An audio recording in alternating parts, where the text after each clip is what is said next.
नमस्कार, मैं अंशिका मधवार और आप देख रहे हैं खोज इनारत। आज हम बात कर रहे हैं एक ऐसे विषय की जो चुपचाप हमारी जिंदगी, हमारे काम और हमारी सोच को बदल रहा है। आर्टिफिशियल इंटेलिजेंस यानी एआई, एक ऐसी तकनीक जो इंसान की तरह सोचने की कोशिश कर रही है। लेकिन सवाल ये है कि क्या ये इंसान की रचनात्मकता को पीछे छोड़ रही है या उसे और मजबूत बना रही है। आज के दौर में एआई सिर्फ मशीन नहीं रहा, बल्कि लेखन, संगीत, पेंटिंग, फिल्म, डिजाइन और पत्रकारिता जैसे रचनात्मक क्षेत्रों में भी तेजी से अपनी जगह बना रहा है। पहले जहां कविता लिखना, कहानी पढ़ना या धुन बनाना केवल इंसानी हुनर माना जाता था, आज वही काम एआई कुछ ही सेकंड में कर रहा है।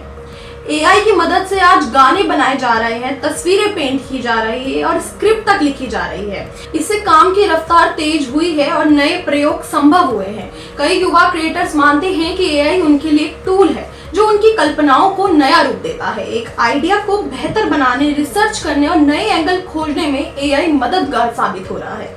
लेकिन कहानी का दूसरा पहलू भी उतना ही अहम है। विशेषज्ञों का मानना है कि जरूरत से ज्यादा एआई पर निर्भरता इंसान सोच को सीमित कर सकती है। जब मशीन पहले से तैयार जवाब दे दे तो सवाल उठता है, क्या हम खुद सोचने का काम कर रहे हैं?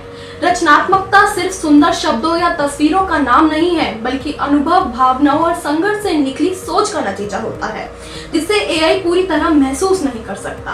कलाकारों और लेखकों के बीच ये डर भी है कि कहीं एआई उनकी जगह ना ले ले। खासकर फिल्म इंडस्ट्री, मीडिया और डिजाइन के क्षेत्र में ये चिंता बढ़ रही है। कुछ लोगों का कहना है कि अगर कंटेंट मशीन बनाएगी तो उसमें मानवीय संवेदना की कमी होगी। हालांकि कई विशेषज्ञ मानते हैं कि एआई इंसान का विकल्प नहीं, बल्कि सहयोगी है। जैसे कैमरा आने से पेंटिंग खत्म नहीं हुई, वैसे ही एआई आने से रचनात्मकता खत्म नहीं होगी। फर्क बस इतना है कि अब इंसान को खुद को और ज्यादा मौलिक और संवेदनशील बनाना होगा। आज जरूरत है संतुलन की। एआई का इस्तेमाल सुविधा और सहयोग के लिए हो, ना कि सोच की जगह लेने के लिए। अगर इंसान अपनी कल्पना, अनुभव और भावनाओं को केंद्र में रखे तो एआई रचनात्मकता का दुश्मन नहीं, बल्कि उसका साथी बन सकता है।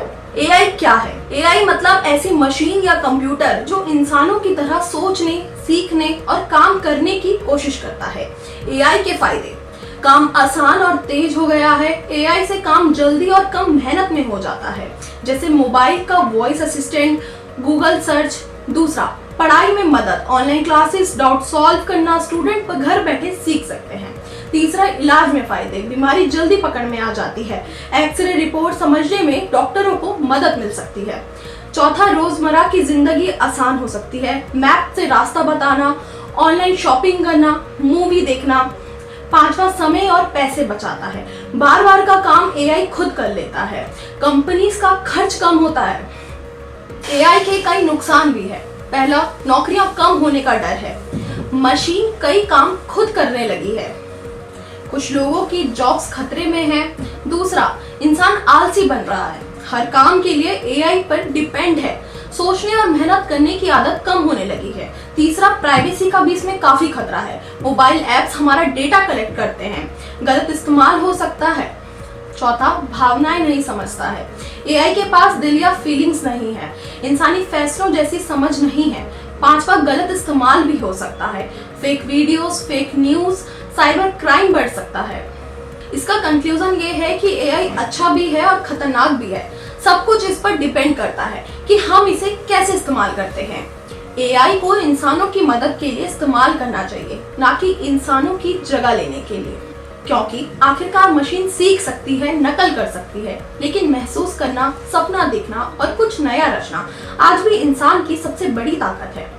इसी सवाल और सच के साथ मैं अंशिका मधवार फिलहाल के लिए इतना ही, और अधिक खबरों के लिए देखते रहिए खोज इनारत। धन्यवाद।